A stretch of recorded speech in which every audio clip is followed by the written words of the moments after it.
یعدہم ویمنیہم، شیطان انہیں وعدے دیتا ہے اور امیدیں دلاتا ہے، آرزویں دلاتا ہے، اور دل میں طرح طرح کی امیدیں اور وسوسے ڈالتا ہے تاکہ انسان گمراہی میں مبتلا ہو جائے۔ وما یعدہم الشیطان الا غرورا، اور شیطان انہیں فریب کے وعدے ہی دیتا ہے۔ یعنی شیطان جس چیز کے نفع اور فائدے کی امید دلاتا ہے اور دل میں ڈالتا ہے کہ اس چیز کا بڑا فائدہ ہو جائے گا، نفع ہو جائے گا، در حقیقت اس میں سخت ضرر ہوتا ہے، سخت نقصان ہوتا ہے۔ شیطان کا وار یہ ہوتا ہے کہ جو چیز ہمارے لیے مفید ہوتی ہے، شیطان دل میں ڈالتا ہے کہ یہ چیز ہمارے لیے نقصان دہ ہے، اور جو چیز نقصان دہ ہوتی ہے اس کے فائدے گنواتا ہے۔ اللہ تعالی ہمیں شیطان کے مکر و فریب سے بچائے اور ہمیں شریعت کی پابندی کرنے کی توفیق عطا فرمائے۔ اولئک مأواہم جہنم، ان کا ٹھکانہ جہنم ہے۔ ولا یجدون عنہا محیصا، اور اس سے بچنے کی وہ جگہ نہ پائیں گے، یعنی جہنم سے بچ نہ سکیں گے۔ والذین آمنوا وعملوا الصالحات، اور وہ جو ایمان لائے اور انہوں نے اچھے کام کیے، سندخلہم جنات، ان قریب ہم انہیں جنتوں میں داخل کریں گے، تجری من تحتها الانہار، جن کے نیچے نہریں رواں دواں ہیں، خالدین فیہا ابدا، جس میں وہ ہمیشہ ہمیشہ رہیں گے۔ وعد اللہ حقا، اللہ کا سچا وعدہ، یعنی یہ اللہ کا سچا وعدہ ہے۔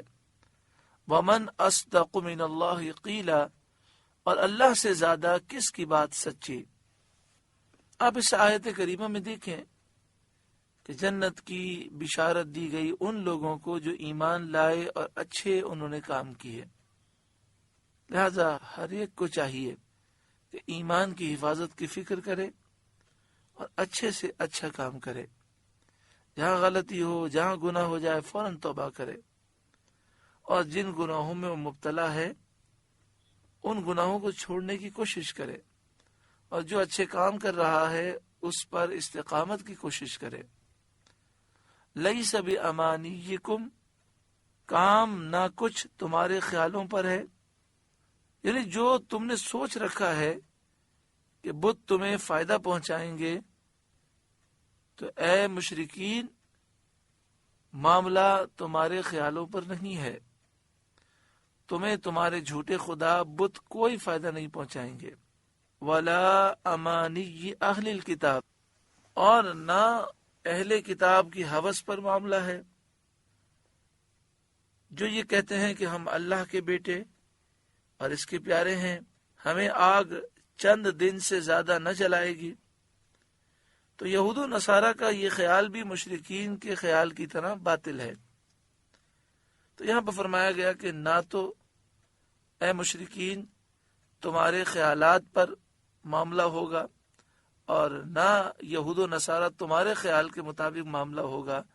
معاملہ کیسے ہوگا؟ من یعمل سوءا یجز بہ، جو برائی کرے گا اس کا بدلہ پائے گا، چاہے مشرکین میں سے ایسا شخص ہو یا یہود و نصارہ میں سے ہو۔ تو جو شرک پر قائم رہے گا، بت پرستی پر قائم رہے گا، جو یہودیت عیسائیت پر قائم رہے گا اور اسی پر مرے گا، ہمیشہ جہنم میں جلتا رہے گا، اور جو ایمان لے آئے گا اور اچھے اعمال کرے گا وہ صلہ پائے گا۔ یہاں مسلمانوں کو بھی سوچنا چاہیے، اللہ کی رحمت بہت بڑی ہے، اللہ غفور و رحیم ہے، اور نبی اکرم صلی اللہ علیہ وآلہ وسلم کی شفاعت کے صدقے میں لاکھوں کروڑوں مسلمانوں کی بخشش ہوگی۔ مگر قرآن و حدیث میں ہمیں ڈرایا گیا اور ڈر سنایا گیا کہ اللہ کے غضب سے ڈرو، سچی پکی توبہ کرو۔ لہذا ہمیں اللہ کی رحمت سے امید بھی رکھنی چاہیے اور اللہ کے غضب سے ڈرنا بھی چاہیے۔ وَلَا يَجِدْ لَهُ مِن دُونِ اللَّهِ وَلِيًّا وَلَا نَصِيرًا، اور اللہ کے سوا نہ کوئی وہ اپنا حمایتی پائے گا نہ مددگار۔ جس نے برائی کی وہ اس برائی کا بدلہ پائے گا، اور اللہ کے مقابلے میں نہ اس کو کوئی دوست کام آئے گا نہ کوئی مددگار کام آئے گا۔ یہ وعید کفار کے لیے ہے۔ ہاں، جس کا خاتمہ ایمان پر ہوا اللہ تعالیٰ اس کے لیے مددگار بھی پیدا فرمائے گا، اور اس کے دوست بھی جو نیک صالح ہوں گے اسے کام آئیں گے۔ وَمَن يَعْمَلْ مِنَ الصَّالِحَاتِ مِن ذَكَرٍ أَوْ أُنثَىٰ، اور جو کچھ بھلے کام کرے گا، جو کوئی اچھے کام کرے گا، مرد ہو یا عورت، وَهُوَ مُؤْمِنٌ، اور وہ ہو مسلمان، یعنی جو مسلمان اچھے کام کرے، جس کا عقیدہ درست ہو، فَأُولَٰئِكَ يَدْخُلُونَ الْجَنَّةَ، تو یہی وہ لوگ ہیں جو جنت میں داخل ہوں گے، وَلَا يُظْلَمُونَ نَقِيرًا، اور انہیں تل بھر نقصان نہ دیا جائے گا۔ مرد ہو یا عورت اگر مومن ہے اور اچھے کام کرے گا تو جنت نصیب ہوگی، جو بھی اچھے کام ہوں گے اس کا انہیں اچھا بدلہ ملے گا۔ وَمَنْ أَحْسَنُ دِينًا مِّمَّنْ أَسْلَمَ وَجْهَهُ لِلَّهِ، اور اس سے بہتر کس کا دین جس نے اپنا منہ اللہ کے لیے جھکا دیا، یعنی اللہ کی فرما برداری اختیار کی اور اخلاص اختیار کیا۔ وہ محسن، اس حال میں کہ وہ نیکی کرنے والا ہے۔ جو شخص مومن ہے اور نیکوکار ہے اس سے بہتر کس کا دین ہو سکتا ہے۔ وَاتَّبَعَ مِلَّةَ إِبْرَاهِيمَ حَنِيفًا، اور وہ ابراہیم کے دین پر چلا جو ابراہیم ہر باطل سے جدا تھے۔